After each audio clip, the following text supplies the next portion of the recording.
et je remplis. Donc parfait, on a fait une forme ignoble. Moi maintenant ce que je vais vouloir, hop, je recrée un nouveau calque, c'est vous montrer le lasso polygonal. Donc là vous allez pouvoir faire des formes géométriques.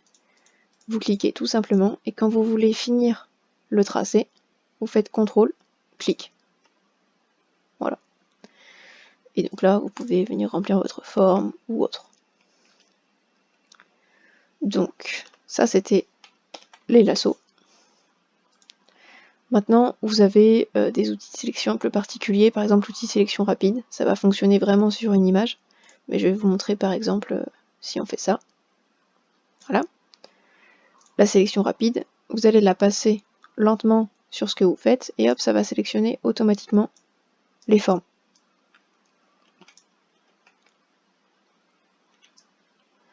Donc ça va fonctionner plutôt sur des photos ou des images où vous pouvez sélectionner et que vous avez plusieurs couleurs par exemple ou plusieurs différentes formes.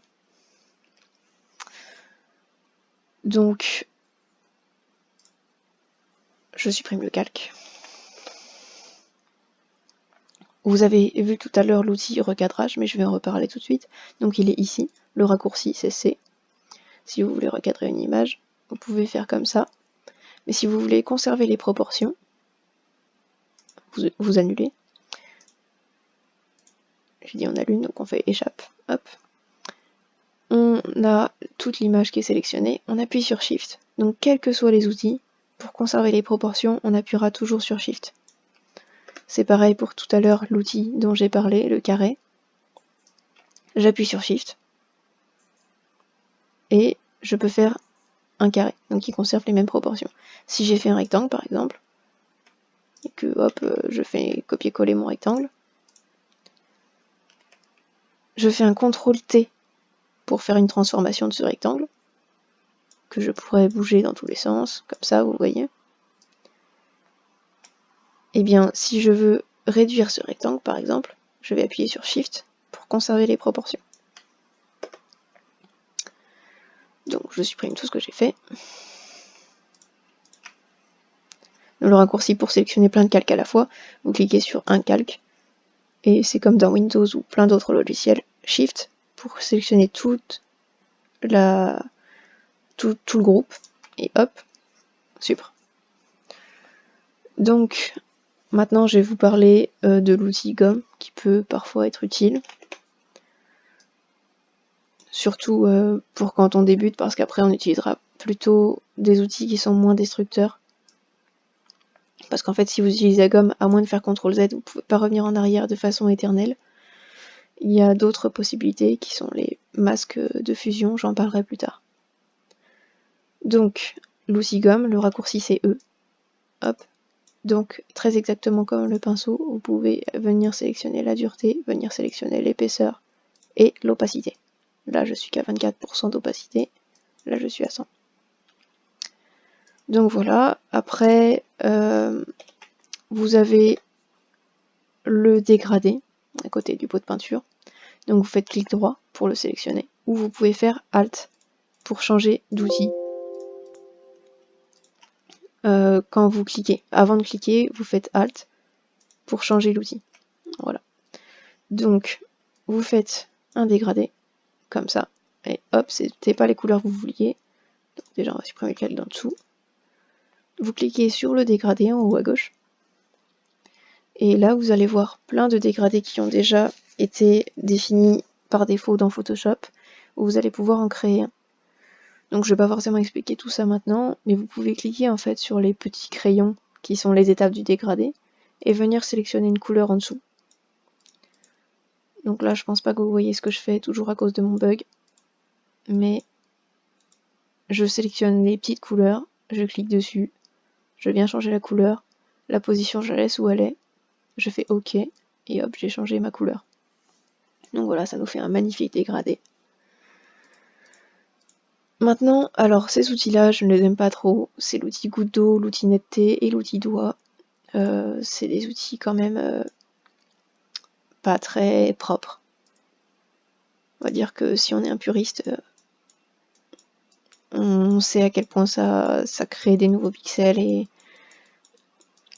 ça peut être utile quand on veut travailler vite, mais une fois de plus, c'est pas magnifique quoi. L'outil loupe, alors là, je vous les conseille totalement. On peut faire CTRL plus et CTRL moins pour zoomer. Je vous dis des bêtises, c'est l'outil densité. Mais ça c'est pareil, c'est des trucs qu'on va utiliser vraiment quand on débute dans Photoshop. Ça sera vraiment jamais utile après, sauf si on veut travailler vraiment dans la vitesse. Donc je vous laisse découvrir un petit peu en cliquant partout. L'outil plume, alors là, c'est fait pour faire des sélections qui sont vraiment particulières. Donc avec des formes très très précises en fait. On peut vraiment faire plein de choses avec l'outil plume. Je ferai un tutoriel à part entière sur l'outil plume parce que c'est beaucoup trop détaillé et complexe pour le moment. Je vous conseille de regarder d'abord ma vidéo qui sera pour présenter le vectoriel et le matriciel pour comprendre la différence entre les vecteurs et une image matricielle. Et vous aurez une explication de la base de l'outil plume. L'outil texte, donc lui il va être très utile, pareil quand on veut travailler assez vite, mais je vous déconseille quand même relativement d'utiliser l'outil texte dans Photoshop. Pourquoi ? Parce que l'outil texte est un outil vectoriel et Photoshop est essentiellement, normalement, pour du matriciel. Je vous expliquerai ça dans le prochain tutoriel, mais tout ce qu'il faut savoir, c'est que quand vous allez écrire du texte, il vous paraît très bien, il n'y a pas de problème. Vous pouvez l'agrandir, le rétrécir, il n'y a aucun problème tant qu'il est vectoriel. C'est bon, je vous expliquerai ça plus tard. Mais ce que je peux vous dire, c'est que quand vous allez exporter votre image, vous allez vous rendre compte qu'en fait, ce sera flou. Donc normalement, on n'imprime jamais du texte directement avec Photoshop. Il faut exporter votre visuel dans Illustrator et faire le texte dans Illustrator ou dans InDesign, qui vont être des outils pour le vectoriel.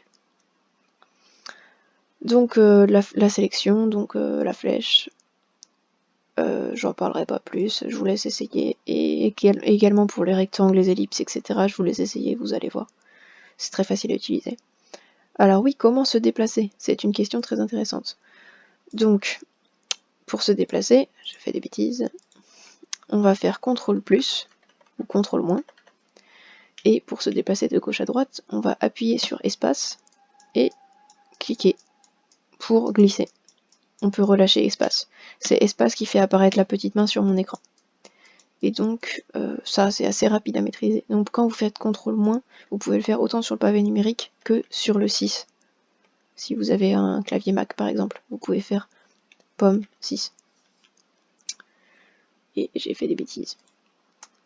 Puisque j'ai cliqué sur Windows au lieu de CTRL. C'est beau d'avoir un PC. Donc voilà, on a vu à peu près les outils de base de Photoshop.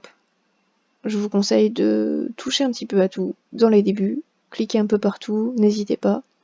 Soyez curieux de découvrir comment chaque outil fonctionne. Parce qu'après, ce qui sera intéressant, c'est de voir quand utiliser quel outil. Voilà, je vous remercie d'avoir suivi ce tutoriel et je vous dis à bientôt pour le tutoriel sur le vectoriel et le matriciel.